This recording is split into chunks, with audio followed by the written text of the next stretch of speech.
Ridgefield head coach, Coach Callahan, joining us now. Coach, congratulations. As the season wore on, did you think you'd be here in the state championship game?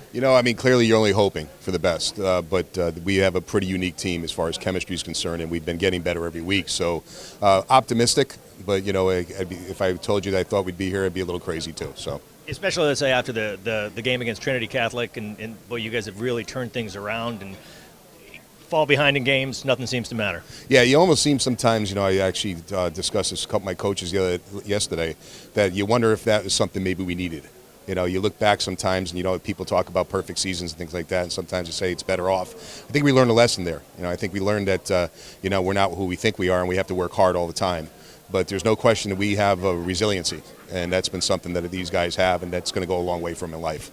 Well, you certainly proved that in the playoffs against two terrific SEC teams. You guys beat West Haven and then beat Shelton, both on the road. Those are two really impressive wins against high-powered offenses. Yeah, no question. And in the way the layout is, here we are. Kids are sitting in school for 6 hours. They have a 45-minute window to get meetings in and get something to eat. And you're on a bus for 2 hours. And you're playing on a Tuesday night and a Monday night. And the weather, the first against West Haven wasn't exactly the best. But the kids rose to the occasion. But talking about having adversity prior to even getting there and going through all that, and I'm really proud of the way they reacted. Let's talk about just the last couple minutes of last night's game against Shelton. You guys are down and managed to come back and pull it out in really exciting fashion. Yeah, from a defensive standpoint, we had to stop when we needed it. That was critical, and clearly with the way the score was, there wasn't a lot of stops in the game. And the offense is playing with a tremendous amount of confidence at this time. So I think when they got on the field, our offense feels they can score.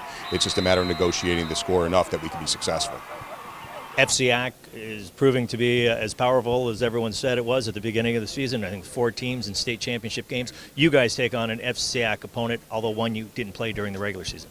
Yeah, in one way, it's you want to match yourself against the best team, which we certainly are, the number 1 team in the state. And of course, the other part of that is that someone in the league is going to lose, and that's just the way it is. But we're a proud league, and we played a very proud league in our 2 games in the SEC. Tremendous teams, no question about it. And at this point, I just feel that we're fortunate to be here. Those games could have obviously gone either way. It's been a while since someone's knocked off Darien. What do you need to do to become the first? Well, clearly we have to play, out of our minds. But, I think that we've established enough of a caliber right now and a resume to be here. So we're going to give it a shot. Clearly they're the great team, and, I'm sure we'll be underdogs, but it's kind of our MO at this point. We've been going that way the whole year, so we'll just keep it rolling. Coach Callahan, best of luck to you this coming Saturday, Double L championship game against Darien. Thank you very much. I appreciate it.